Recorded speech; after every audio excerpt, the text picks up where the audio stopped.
உங்ககிட்ட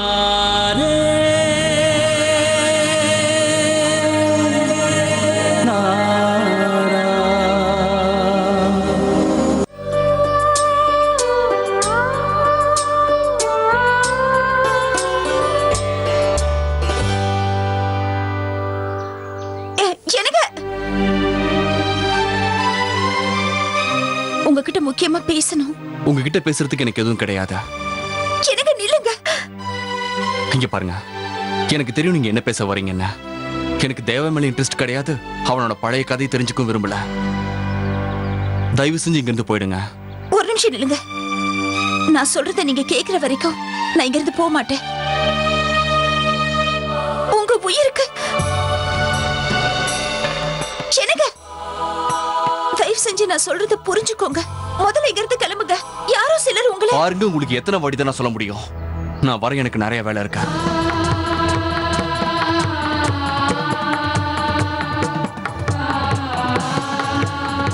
இந்த மொத்த பிளாட் நம்மளோட தானே? ஆமா சார்.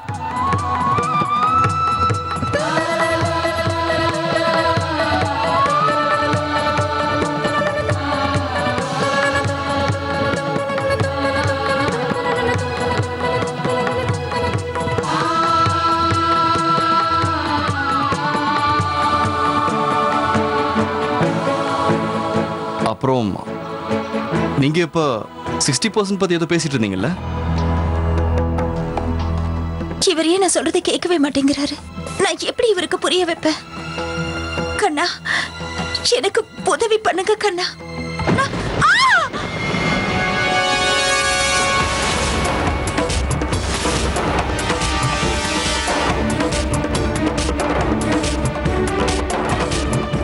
நான் டெண்டர் கோட் பண்றதுக்கு முன்னாடியே நீங்க சொன்ன எல்லா விஷயத்தையும் எனக்கு ஞாபகப்படுத்துங்க. ஓகே, இதுக்கப்புறம் என்ன பண்ணுமோ அதை நீங்க பாத்துக்கோங்க. எனக்கு கொஞ்சம் வேலை இருக்கு, நான் வந்துடுறேன்.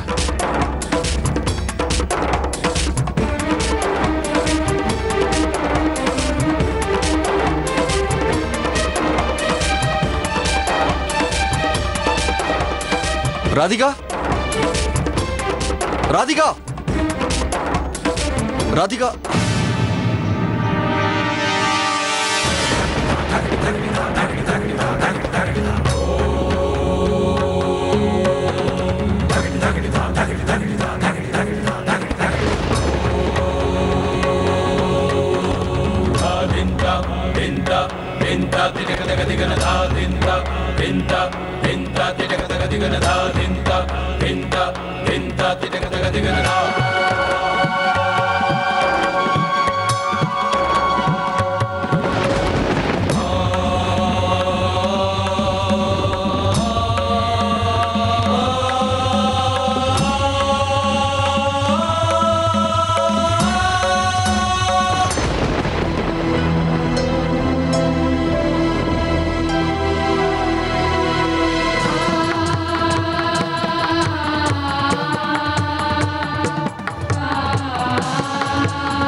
தயவு செஞ்சு என்னை விட்டு போகாதீங்க.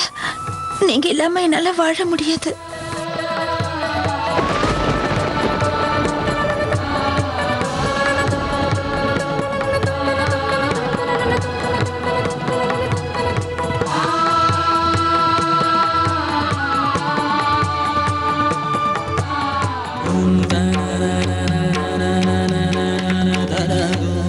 இவங்களுக்கு உடம்பு சரியில்லைன்னு நினைக்கிறேன். உடம்பு நெருப்பா கொதிக்குது. இவங்களை முதல் டாக்டர் கிட்ட கூட்டிட்டு போகணும்.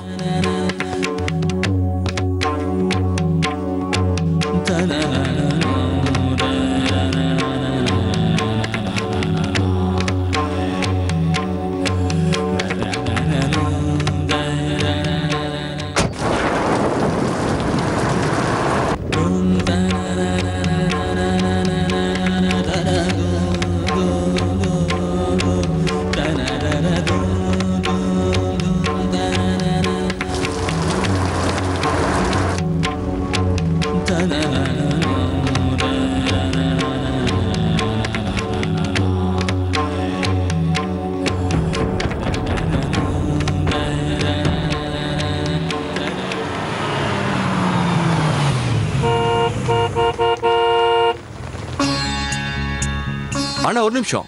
சொல்லுங்க. இங்க ஏதாவது பக்கத்துல ஹாஸ்பிட்டல் இல்ல டாக்டர் கிளினிக் ஏதாவது இருக்கா? இது ரொம்ப ரொம்ப சின்ன ஊருங்கய்யா.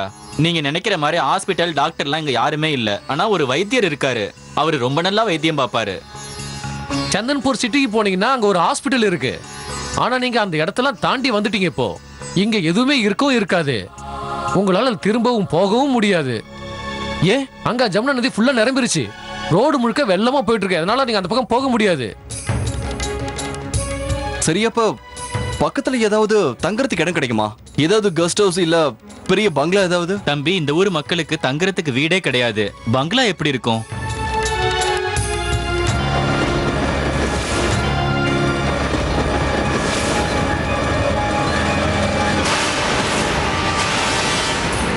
ரொம்ப தேங்க்ஸ். போயிட்டு வாங்க.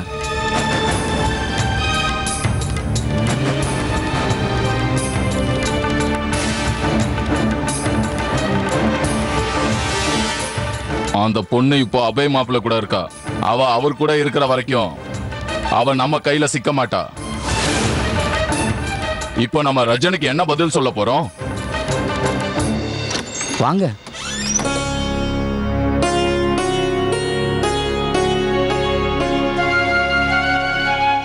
சாஸ்திரி, மகா ஆரத்தியை நல்லபடியா தரிசனம் பண்ணி முடிச்சிட்டோம்.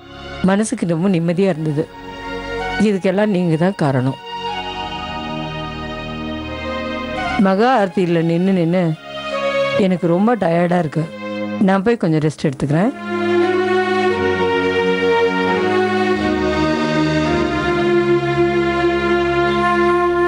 சம்பந்தி, நீங்க ஏன் இப்படி தேவையில்லாம கவலைப்படுறீங்க? நல்லதே நடக்கும். மனசால நம்புங்க. மகா ஆரத்தியை பார்த்துட்டு வந்துட்டீங்கல்ல, இனிமே நல்லதே நடக்கும். தைரியமா இருங்க சம்பந்தி. அதுவும் இல்லாம நம்ம ராதிகா தேவாவுக்கு பழைய நினைவுகளை கொண்டு வர்ற முயற்சியில கண்டிப்பா ஜெயிச்சிருவா.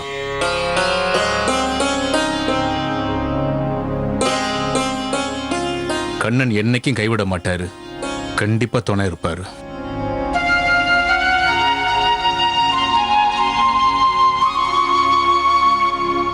நீங்க எவ்வளவுதான் கால் வலிக்க நின்று பூஜை பண்ணுங்களேன், நிச்சயமா நீங்க நினைக்கிறது எதுவுமே நடக்க போறதில்ல.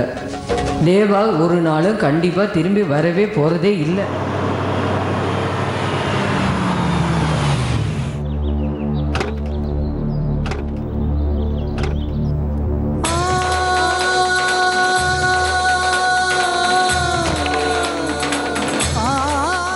யாராவது இருக்கீங்களா?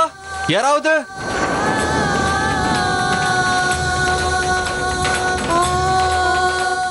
யார் இருக்கீங்க?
प्रियभाषिणी भविष्यामि पदञ्जय प्रियसा प्रविष्टम्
இன்னைக்கு அம்மா முன்னாடி இந்த லெட்டரை காமிச்சு நானும் எல்லாத்துக்கும் தகுதியானவன்றதை ப்ரூவ் பண்ண போறேன்.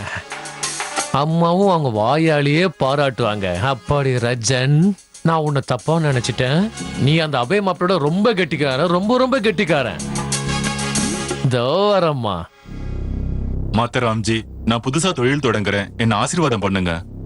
சிவசம்பு உங்க புது வேலையை நல்லபடியா ஆரம்பிச்சு கொடுப்பாரு. மனசை ஒரு நிலப்படத்தை பொறுப்பா வேலை செய்யுங்க. போயிட்டு வாங்க. இங்க பாருங்கம்மா, என் கையில என்ன இருக்குன்னு. எதுக்கு தேவையில்லாம வந்து இங்க சிரிச்சிட்டு இருக்க ரஜன்? ஏதாவது புதையல் இதில் கிடைச்சிருச்சா? அப்படிதான் நீங்க நினைச்சுக்கோங்கம்மா. இது புதையல் கிடையாது, குபேரனோட கஜானாவே கிடைச்சிருக்கு. சுத்தி வளைச்சு மூக்க பிடிக்காம நேரடியா வந்து விஷயத்தை என்னன்னு சொல்லு. என்ன கையில வச்சிருக்க? இந்த லெட்டர்ல என்னை பத்தி ரொம்ப பெருமையா எழுதியிருக்காங்க. இந்த லெட்டரை எஜுகேஷன் டிபார்ட்மெண்ட்ல இருந்து அனுப்பிச்சிருக்காங்க.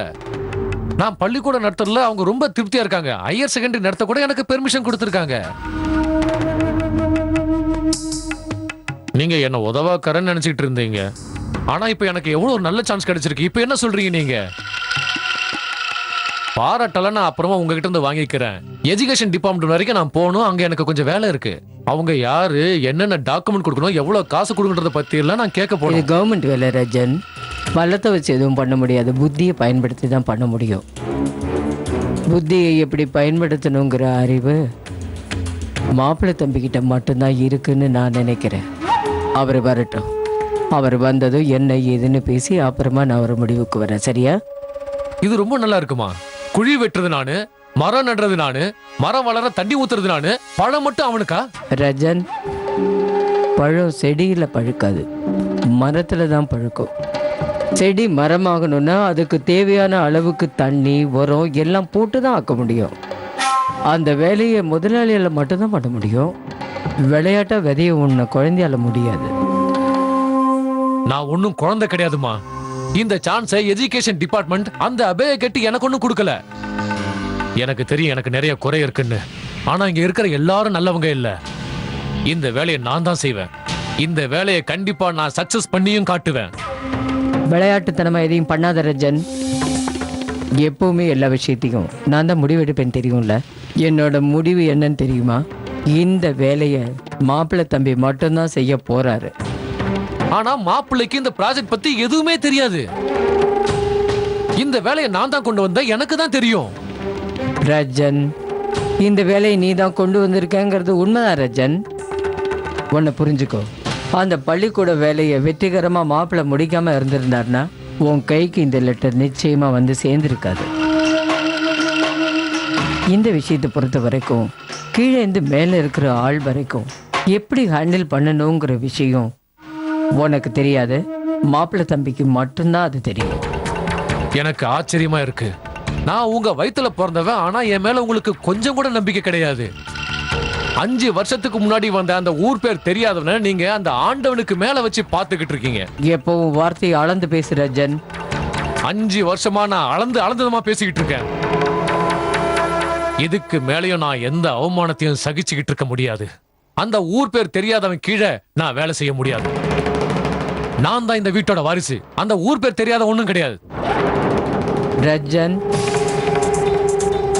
நீ என் காலில் போடுற செருப்பு மாதிரி கூட நடந்துக்கல. ஆனா அவர் என் தலையில வைக்கிற கிரீடம் மாதிரி இருக்காரு. இதுக்கப்புறம் நீ அவரை பத்தி தேவையில்லாம ஏதாவது பேசின, சிவசம்பு மேல ஆணையா சொல்றேன், உன்னை என்ன செய்வேன்னு எனக்கே தெரியாது. உனக்கே நல்லா தெரியும் ரஜன், எனக்கு இந்த அளவுக்கு பேரும் புகழும் இருக்குன்னா அதுக்கு முழு காரணம் மாப்பிள்ளை தம்பி மட்டும்தான். இதுக்கப்புறமும் உனக்கு புரியலன்னா தெளிவா சொல்றேன், நல்லா கேட்டுக்க.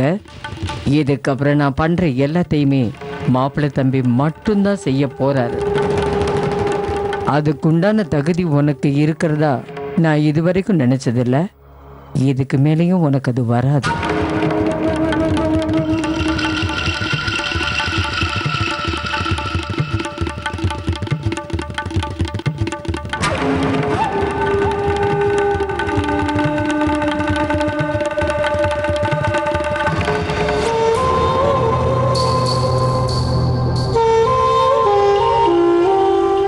என் புத்தியை தான் நான் அடிச்சுக்கணும். தங்கச்சிக்கு உதவி பண்றேன்னு ஏன் தலையில கொல்லி வச்சுக்கிட்டேன். எப்படி அதை அழிக்க போறேன்னு எனக்கே தெரியல. அந்த ஊர் பேர் தெரியாதவன் கழுத்தை சுத்தின பாம்பு மாதிரி என் தலைமையிலேயே ஏறி என்னையே கொத்திக்கிட்டு இருக்கான்.